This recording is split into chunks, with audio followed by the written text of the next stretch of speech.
जबकि सुरजेवाला ने इस बात का जवाब देना चाहिए, क्या उसको डूम कहने से कोई लज्जा आई है? क्या बड़ा है, हिंदुस्तान का मान सम्मान बड़ा है। और अगर वो उस जाति को छोटी जाति मानता हो सुरजेवाला, तो उसको जवाब देना चाहिए। डूम समाज बहुत बड़ा समाज है। बहुत फतेहाबाद में कल फिर पर्ची फेंक कर लाखों रुपए की रंगदारी मांगी गई है, फिरौती मांगी गई है। इस तरह के गैंग फिर सक्रिय हो गए हैं प्रदेश में। बीजेपी के प्रदेश अध्यक्ष मोहनलाल बड़ोली हमारे साथ मौजूद हैं। बड़ोली साहब, कल एक डूम समाज का प्रतिनिधिमंडल आपसे मिला था। गोहाना में मुख्यमंत्री ने रणदीप सिंह सुरजेवाला पर कटाक्ष करते हुए कहा था कि वह सरकारी डूम हाउस को लेकर डूम समाज के लोगों में एक खासी नाराजगी दिखाई दी थी। क्या कहना चाहोगे, किस तरह की मुलाकात कल डूम समाज के प्रतिनिधिमंडल से आपकी हुई है? किसी भी प्रकार की डूम समाज में कोई नाराजगी नहीं है। और जो 1 नवंबर को गोहाना में प्रोग्राम हुआ, उसमें डूम समाज का जाति का नाम लेके कहीं भी किसी ने भी कोई शब्द प्रयोग नहीं किया। तो ऐसी झूठी खबरें ना चलाएं। ये ज़रूर हुआ कि बहुत सारी हरियाणा में दंत कथाएँ हैं, बहुत सारे चुटकुले हैं, बहुत सारे मजाक करते हैं। उसी लहजे में जब सुरजेवाला की बात कही कि वो किस प्रकार से झूठ बोलने का काम करते हैं, तो समाज में हंसी के माहौल में, मजाकिया माहौल में नीचे से जनता की आवाज़ आई कि वो सरकारी डूम है। और उस बात को फिर दोबारा से मुख्यमंत्री जी ने पूछा क्या कह रहे हैं, फिर उन्होंने कहा, फिर उसका एक मजाक बनाया। और मजाक ये जो हरियाणा में है, ये इस प्रकार का है कि किसी व्यक्ति की कोई भी बड़ाई करता है, कोई भी किसी का गुणगान करता है, तो इस प्रकार के मुहावरे के साथ उसको संबोधन करते हैं। और डूम समाज के साथ साथ अन्य बहुत सारे ऐसे समाज हैं। डूम समाज में भी 5 और भी उपनाम से जातियां हैं जो इस हिंदुस्तान के गौरव की गाथा गाने में, हिंदुस्तान की संस्कृति और सभ्यता का गुणगान करने में, और ये बड़ी देशभक्त कौम है। और ये देशभक्ति के ऊपर, सामाजिक रीति रिवाजों के ऊपर, पूरे देश के बारे में जो गुणगान करते हैं, जिस प्रकार से, जिस जज्बे के साथ ये अपनी बात को रखते हैं। और एक हरियाणा प्रदेश में कहावत भी है कि डूम की वाणी और गंगा का पानी एक समान है। ऐसी बहुत सारी ऐसी चीज़ें हमारे बुज़ुर्गों के द्वारा सुनी गई हैं। और वो जो सुरजेवाला जी ने ज़रूर उसके ऊपर नाराज़गी जाहिर की, और सुरजेवाला ने ये बयान दिया कि डूम समाज का अपमान हुआ है। जबकि सुरजेवाला ने इस बात का जवाब देना चाहिए, क्या उसको डूम कहने से कोई लज्जा आई है? क्या डूम कहने से उसने कोई अपने आप को अपमानित महसूस किया है? क्या ये जवाब उसने देना चाहिए और डूम समाज का सम्मान करना चाहिए। हमारे बहुत सारी ऐसी जातियां हैं, हर एक प्रांत में अलग अलग हैं, जो सरकार अच्छा काम करती है उसकी बड़ाई करने का काम करते हैं। जो कोई समाज की भलाई का अच्छा काम करता है, कोई धर्मशाला प्याऊ, कोई धर्मपूर्ण करने का काम करता था, ऐसे धार्मिक लोगों का प्रचार भी यही समाज करता रहा है। और हमारे अनेक राजाओं की गाथाओं को गाने का काम करते रहे। और आज जो वर्तमान में सरकारें हैं, लोक संपर्क विभाग जो है वो इसी प्रकार का काम करता है। क्या लोक संपर्क के व्यक्तियों को लोक संपर्क का अधिकारी बताने में कोई अपमानित हो जाएगा? क्या ये जो राजनीति करने का प्रयास सुरजेवाला ने किया है, सुरजेवाला की तरफ से ये बातें आई हैं। और डूम समाज तो बड़ा खुश हो गया। कल एक प्रतिनिधिमंडल मेरे से मिला था और उस प्रतिनिधिमंडल से मेरी बात भी हुई है, और बहुत सारी चर्चाएं उन्होंने भी की हैं कि किस प्रकार से कि इतिहास, हमारे अनेक ऐसी जातियां हैं, उसमें एक डूम समाज भी है जो हमेशा से ही हिंदुस्तान के गौरव की गाथा, यहाँ की संस्कृति, यहाँ के रीति रिवाज, यहाँ का भाईचारा और यहाँ की देशभक्ति, अनेक ऐसे त्यौहार आते हैं जब इनका ये गुणगान करते हैं, और उससे समाज में जागृति आती है।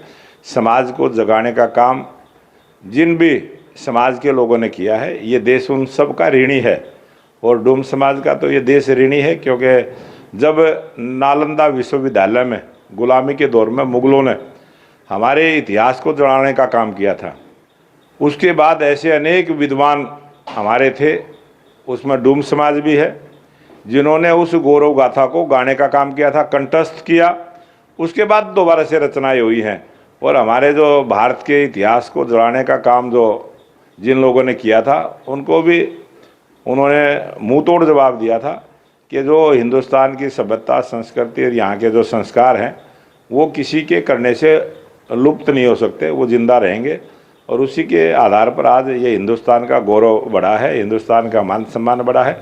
और अगर वो उस जाति को छोटी जाति मानता हो, सुरजेवाला, तो उसको जवाब देना चाहिए। डूम समाज बहुत बड़ा समाज है, बहुत गौरवशाली इतिहास है। सुरजेवाला ने बड़ा कटाक्ष किया है कि बीजेपी जातियों को बांटने का काम करती है प्रदेश में। जिस तरह से लगातार जिस तरह की भाषा को लेकर कटाक्ष कर रहा है सुरजेवाला लगातार, ये बिल्कुल ये बात तो उसने ठीक कही है, सच कही है कि भारतीय जनता पार्टी की जब से सरकार आई है, ऐसी बहुत सारी जातियों को ढूंढने का हमने काम किया है जो सामाजिक दृष्टि से, राजनीतिक दृष्टि से पिछड़ी हुई थी। इसीलिए हमने जो अंतिम व्यक्ति है, समाज का जो अंतिम व्यक्ति है, समाज में जो अंतिम जातियां भी ऐसी है, आदिवासी समाज है, डीएनटी समाज है, ऐसी समाज में, ओबीसी समाज में भी बहुत सारी ऐसी उपजातियां हैं छोटी छोटी, जिनका कोई चर्चा नहीं होती, जिनका राजनीतिक भागीदारी नहीं होती। अगर आप जाति की बात करेंगे तो आज देश के प्रधानमंत्री नरेंद्र मोदी जी इतनी छोटी जाति के से आते हैं।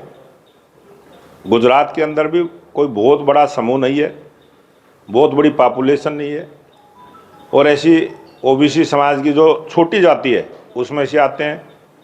हमारे हरियाणा के मुख्यमंत्री बने हैं, वो भी ओबीसी समाज से बने हैं। अनेक प्रांतों में ऐसे मुख्यमंत्री हमारे बने हैं। और आज देश की राष्ट्रपति द्रौपदी मुर्मू, उसकी जाति का बहुत सारे लोगों को पता नहीं होगा, लेकिन वो आदिवासी समाज से है। उस आदिवासी समाज को भी सम्मान देने का काम। डूम समाज का प्रतिनिधि मंडल, आप मुख्यमंत्री से मुलाकात करवाओगे उसकी आप आज? जब भी कोई भी समाज, जब भी कोई भी व्यक्ति सुबह उठकर अगर वो मुख्यमंत्री से मिलना चाहे तो वो उसी दिन मुख्यमंत्री से मिल सकता है। ऐसी व्यवस्था हमारे प्रदेश के मुख्यमंत्री नायब सिंह सैनी जी ने की है। हरियाणा का कोई भी व्यक्ति कभी भी आके जाके मिल सकता है, 24 घंटे दरवाजे खुले। अध्यक्ष जी, फतेहाबाद में कल फिर पर्ची फेंक कर लाखों रुपए की रंगदारी मांगी गई है, फिरौती मांगी गई है। इस तरह के गैंग फिर सक्रिय हो गए हैं प्रदेश में। हरियाणा प्रदेश में कोई गैंग सक्रिय नहीं होगा। वो एक आध घटना कर सकते हैं, तुरंत सरकार उस पर एक्शन लेती है और पुलिस प्रशासन पूरी शक्ति के साथ ऐसे प्रदेश के अंदर कोई भी वातावरण खराब करने की कोशिश करेगा, उसका मुंह तोड़ जवाब दिया जाएगा। बीजेपी का क्या युवाओं को लेकर किस तरह का प्लान? जैसे कुछ युवा अपराध की तरफ बढ़ रहे हैं तो कुछ नशे की तरफ बढ़ रहे हैं, किस तरह की प्लानिंग बीजेपी ने इसको लेकर बनाई है?